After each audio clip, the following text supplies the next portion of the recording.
Life isn't fair at all. At all. So what are you going to do about it? I knew that no one was coming back to help me. No one was going to miracle me to be somebody special. Everybody that called me nigger, my dad, my mom, all my situations were on me now, and solely on me. So I had to start developing an indestructible mental toolbox.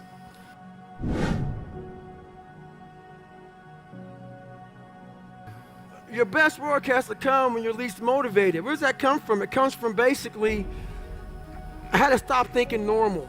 I had to stop thinking normal. I can no longer be a common man walking around doing common things. But no one taught me this stuff. It wasn't like I had, I paid a trainer to come train me. Jenny Craig didn't come down and miracle my ass. None of this happened. It was on me. And that's what you have to realize. Everything you do, you may have some support, you may not, but it's on you. You have to make the decision whether you want to be a badass or whether you just want to be mediocre and everything's okay. But being a badass hurts real bad. And that's why I didn't want to do it.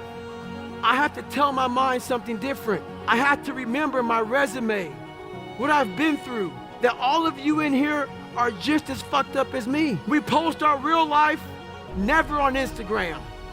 We post the life that we want to have out there. That's not me anymore. I'm gonna tell you exactly about me, who I am. That's how you get better. That's how you fix yourself. That's how you grow. I'm gonna move on real quick to the very end of my story. I'm not a theorist, people. There's a bunch of people who are theorists who go to the library, study the mind. They study it in a book. I studied it by being a practitioner. I put my mind in hell and I realized how it was thinking.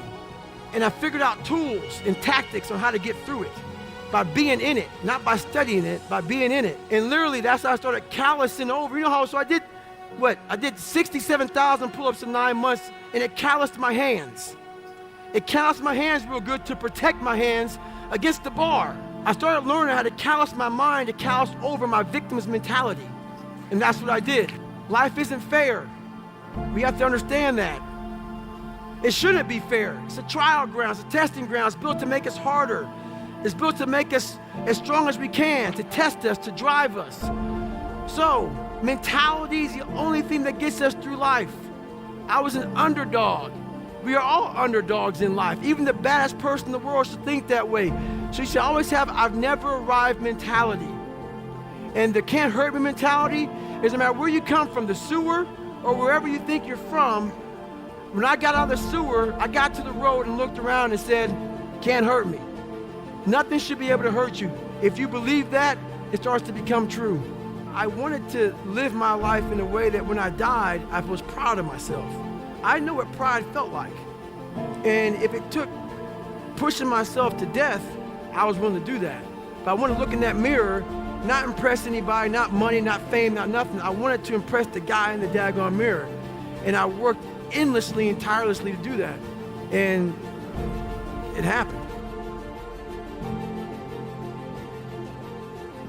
Leadership is being very uncomfortable all the time.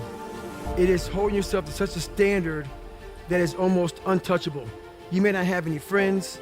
You may have a jacked up life. Maybe you have a jacked up marriage. It's being unbalanced. You've literally dedicated your life to a higher cause, a higher purpose beyond you. And it takes that person in your life to understand your mission. And it's totally mission oriented.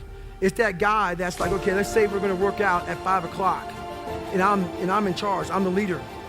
My guys and my girls, whoever it may be, need to see me running to work at 3:30. I need to take every excuse that they may have away from them.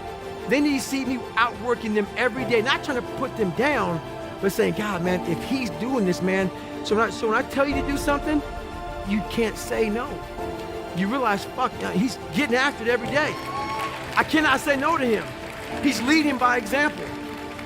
So that's what it's all about. It's about, and people say lead by example. It's so easy to say that, man.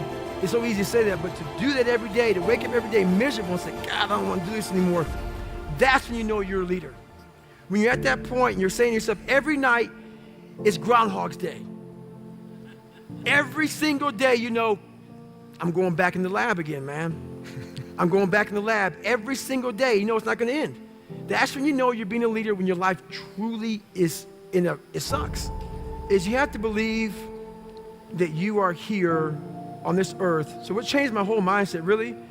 I was thinking, like, why the hell did God put me here? What am I doing here? If you have that mentality, you could be nothing. You have to believe that you are here for a reason. That there's some reason. Me getting beat up, me getting tortured, me being bullied, me being born with no foundation, me having to figure all this shit out on my own, figuring out this indestructible mental toolbox, had to be for a reason. And my reason, I believe now, I know for a fact, was to unlock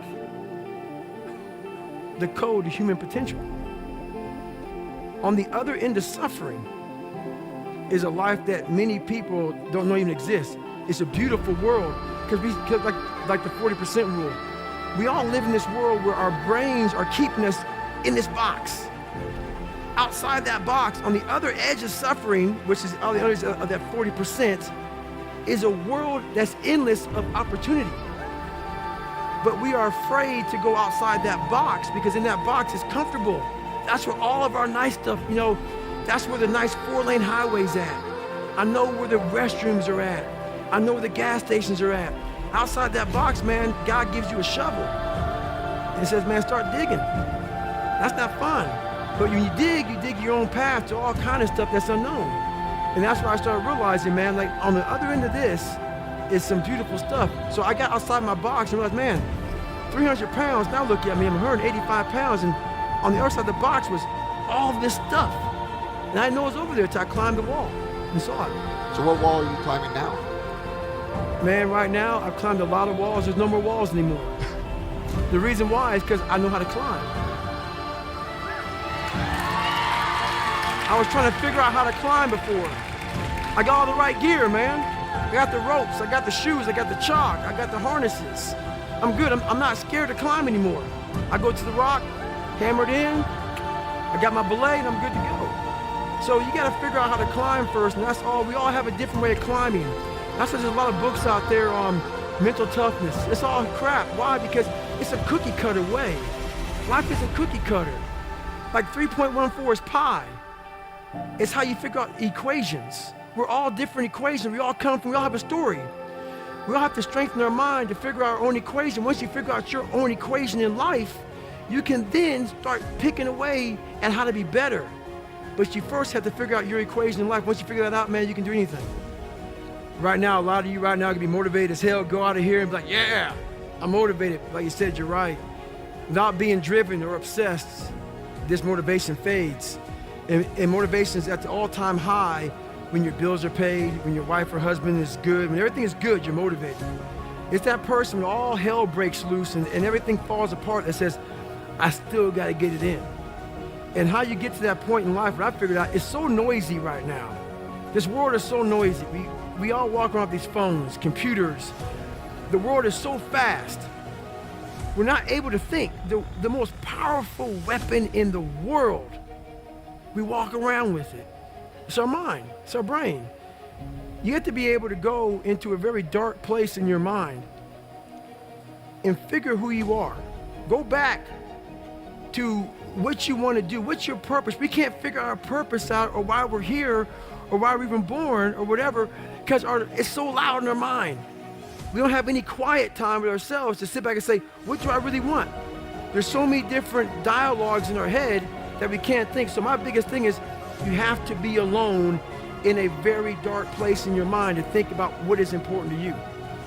I don't respect a whole bunch of people, but the few that I did respect are the people who were uncommon amongst uncommon people. And what that means is those people who weren't afraid to stand alone. Those people who have morals, values, who did not go with it. If all you guys are going left, it's that one person who say, you know what, left's not the right way. I'm gonna go right. Who didn't follow the crowd. That person who's not afraid of doing what they believe is right in their heart and not following someone else because someone else said, let's go this way, and they agree with everybody. I don't like yes men or yes women. If you're right, you're right. We're gonna follow you. But I like people who stand for something, they believe in something, and this is the way I'm gonna go whether you like me or not. And that's what it's about.